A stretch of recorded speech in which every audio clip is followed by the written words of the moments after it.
To improve your odds of matching into ophthalmology, mentor advocacy is extremely important. Here are the 4 time points that my mentors advocated for me during my second cycle.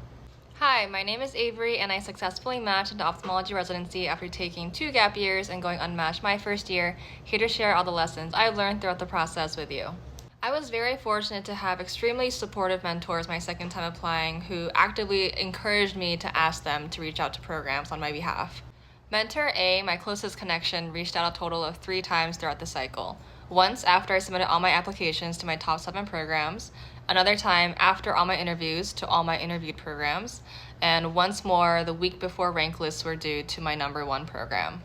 Mentor B told me to email him if I didn't get an interview invite from a program I was interested in within 24 hours of their initial interview invite release date.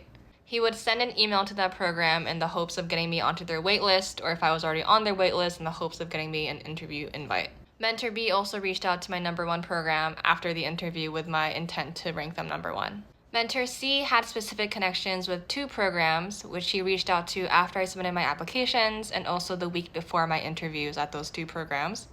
And lastly, Mentor D also had 2 separate connections, which she reached out to after applications were submitted, after interview invites, and also to my number 1 program the week before rank lists were due. Many mentors may have a limit to how often they're willing to reach out, with some saying either I'll reach out before interviews or after interviews, but not both. If I had to choose in that situation, I would probably choose to have them reach out before interviews. The reason for this is that their support could help you lock in that interview invite that you may not have otherwise gotten, and typically it's a lot harder to get an interview invite after they've already been released. I do think my experience likely reflects the higher end of the spectrum, but of note, none of my mentors had any affiliation with any residency programs, so that might have been the reason why they were more willing to reach out more often for me. I really wish I would have had this kind of support during my first cycle when I applied, but honestly, it's on me for not asking.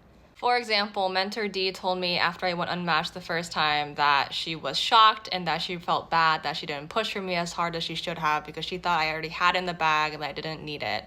But remember, closed mouths don't get fed. Muster up the courage to advocate for yourself by asking for your mentors to advocate for you.